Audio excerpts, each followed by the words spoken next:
এই বিশাল কর্মী সম্মেলনের সম্মানিত সভাপতি, বাংলাদেশ জামাত ইসলামী রাজশাহী মহানগরী শাখার সম্মানিত আমির, কেন্দ্রীয় কর্ম পরিষদের অন্যতম সদস্য, বিশিষ্ট শিক্ষাবিদ ডক্টর মৌলানা কেরামত আলী, বিশেষ অতিথি,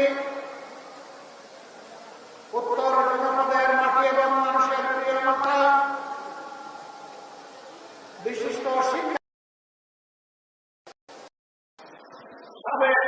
সদস্য, বাংলাদেশ জামাত ইসলামের সম্মানিত নায়েবে আমির, মঞ্চে বসা কেন্দ্রীয় নেতৃবৃন্দ,